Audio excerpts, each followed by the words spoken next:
और चले इस समय सीधे आपको लिए चलेंगे इंदौर, जहां पर अंबेडकर सम्मान अभियान में शामिल हुए हैं मुख्यमंत्री डॉक्टर मोहन यादव। संबोधित कर रहे हैं, सुनिए। वो भी गायकवाड़ परिवार उसी परिवार का एक हिस्सा है। जोरदार अभिनंदन उस भाव के लिए भी। बाबा साहब के लिए हम अगर उनके जीवन के विभिन्न प्रकार के अलग अलग प्रसंगों को देखें तो उनके जीवन के प्रसंगों से, उनके लिए गए निर्णय से, उनके एक एक कदम से सच में कभी कभी हमको लगता है कि बाबा साहब के लिए और समाज का भी प्रेम देखो। आज जिस बात को लेके बाबा साहब ने अपनी यात्रा प्रारंभ की, सच में उनका सरनेम तो सकवाल था। कोई सकपाल भी कहता था, सकवाल भी था। मूल रूप से बाबा साहब का अपना जब स्कूल में दाखिला हो रहा है तो वहां उनके अपने सरनेम को वहां के ब्राह्मण शिक्षक कोई कृष्ण केशव बोलते हैं, कोई महादेव अंबेडकर बोलते हैं। उनने अपना सरनेम बाबा साहब को दिया क्योंकि मूल रूप से उनके पिताजी ने जब उनका नाम लिखवाया तो आंबा खेड़कर ऐसा करके नाम लिखा उनके, क्योंकि गांव का नाम लिखते थे। तो उसके बजाय ये अंबेडकर नाम देना चाहिए। और बाबा साहब ने आखिरी सांस तक अंबेडकर को अपने सीने से लगा रखा अपने गुरु के सम्मान के लिए। ये जोरदार अभिनंदन आप इस नाते से करिए।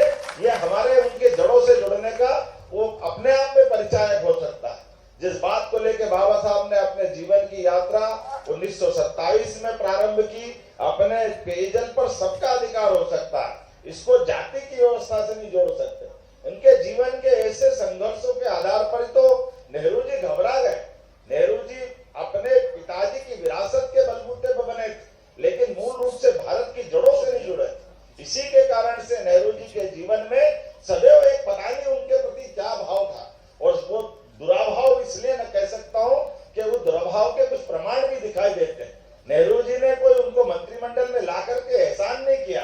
वो तो पहले ही वाइसराय जी के अपने मंत्रिमंडल में थे, उनकी योग्यता थी, वो पहले से थे। फिर आगे बढ़ के देखे अंबेडकर जी ने जिन विषयों को अपने अध्ययन में, उनके जीवन में धरा है, उससे हटा करके उनको काम देने का प्रयास किया। यहाँ तक कि जब सबने मिलकर तय कर दिया कि संविधान सभा के अध्यक्ष अंबेडकर जी बनेंगे तो उन्हें टाला उस विषय को। नेहरू जी ने एक बार, दो बार, तीन बार, जब टला नहीं, सबने मिलकर निर्णय किया। डॉक्टर राजेंद्र प्रसाद जी बीच में पड़े, उन्होंने कहा इससे अच्छा कोई नाम नहीं हो सकता है, अंबेडकर जी को ही बनाना पड़ेगा। तो मजबूरी में अंबेडकर जी को बनाया। लेकिन आप देखो कैसी दुर्भाग्य की बात है, जिस अंबेडकर जी के जीवन में वो अंग्रेजों के शासन काल में चुनाव जीत के आते थे, लेकिन जिनने संविधान बनाया वो जब चुनाव लड़ने जाते हैं तो नेहरू जी पूरी ताकत लगा के उनको चुनाव लड़ने से रोकते हैं, उनको हराते हैं। जब उनकी पार्टी के दो आदमी जीत गए, एक ने सीट खाली छोड़ी, उपचुनाव हुआ। उस उपचुनाव में भी देश के प्रधानमंत्री केवल हराने के लिए जाते हैं। कितने दुर्भाग्य की बात, कैसा समय है। लेकिन हम ये बात के लिए इस तरह से न्यू समझ सकते हैं, जैसे आपने माननीय वसुंधरा जी ने बताया है कि परिवार में जीते जी आपसे किसी की दुश्मनी हो सकती है, मान लिया, लेकिन जब शरीर नहीं रहेगा तब तो हमको मानना चाहिए। अब शरीर छूटने के बाद ये दुश्मनी क्या है। लेकिन नेहरू जी ने उस समय भी दुश्मनी रखी है।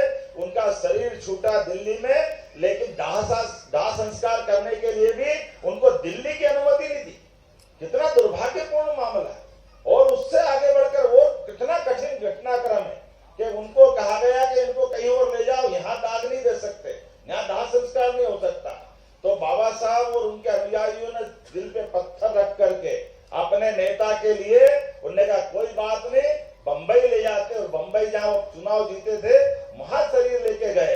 अब जिस विमान से गए, अब वो तो मंत्री थे ना, मंत्री को तो कोई दिक्कत नहीं होना चाहिए, लेकिन मंत्री होने के बाद भी जब उनका शरीर वहां ले जाकर के दाह संस्कार किया गया, लेकिन दुर्भाग्य के साथ कहना पड़ेगा कि जिस विमान से उनको भेजा उसका किराया भी उनकी पत्नी को चुकाने के लिए बिल पकड़ा दिया उन्होंने। ये इससे बड़ी और कौन सी बात हो सकती है। और आज बाबा साहब को नाम को लेकर कांग्रेस वोट मांगने ढूंढेगी, वोट की बात करेगी। ये जो अपना अतीत के जितने भी पाप अगर किसी ने किए हैं तो बाबा साहब को लेकर कांग्रेस ने किए।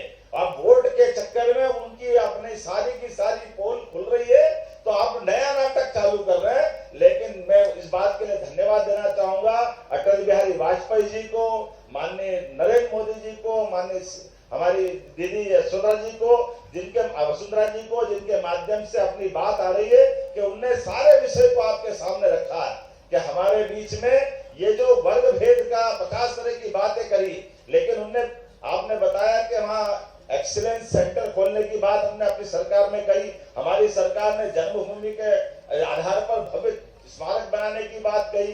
चैत्य भूमि, शिक्षा भूमि, लंदन में स्वयं गया था, लंदन जब बाबा साहब की शिक्षा हुई थी, वहां के मकान को लेकर के तो नरेंद्र मोदी जी के लिए जोरदार अभिनंदन करें, जिन्होंने जब मकान लेकर के उसका सार्वजनिक रूप से उपयोग करने के लिए स्मारक की बात करी तो आसपास के कॉलोनी के लोगों ने केस कर दिया कि यहाँ मत बना, यहाँ नहीं बना सकते।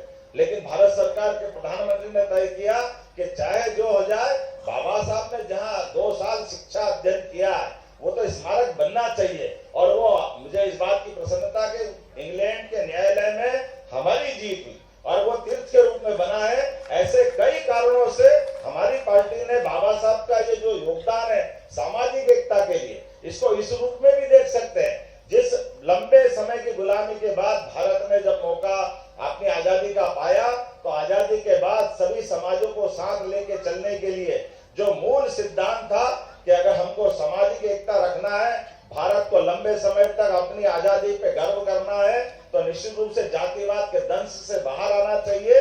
इस भाव के आधार पर अम्बेडकर जी ने अपनी यात्रा प्रारंभ की थी। मैं भारतीय जनता पार्टी के नगर अध्यक्ष मिश्रा जी को भी बधाई देना चाहूंगा, जिनके नेतृत्व में आपने इस गंभीर विषय के लिए विस्तार से बात करने के लिए सुयोग्य वक्ता को भी बुलाया। और मुझे इस बात का गर्व है, मैं मध्य प्रदेश सरकार की ओर से माननीय आपका अभिनंदन करता हूँ, स्वागत करता हूँ। और मैं तो आपका छोटा भाई हूँ, जहां आप इशारा करेंगे, जब कभी भी मध्य प्रदेश में आपकी यात्रा रहेगी, मैं सदैव पलक पावड़े बिछाकर आपका अभिनंदन करने के लिए सदैव तैयार रहूंगा। आज के इस पूरे आयोजन में बाबा साहब के जीवन के विविध पक्षों को लेकर के जितने समाज जनों को सामने लाकर एकत्र किया गया है। आज कोई चुनाव का समय नहीं था, लेकिन सच्ची बात सबके बीच में आना चाहिए। इसलिए भारतीय जनता पार्टी के सभी नेताओं को भी बधाई देना चाहूंगा और आप सबको भी बड़ी संख्या में यहाँ उपस्थित हुए हैं। मैं मान के चलता हूँ आपका अभिनंदन करने का मौका है। थोड़ा सा कैबिनेट के कारण से हमको जल्दी जाना पड़ रहा है।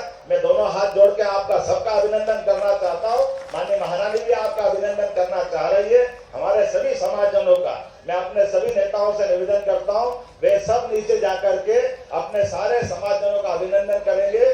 मेरी अपनी ओर से पुनः आभार, बहुत बहुत धन्यवाद।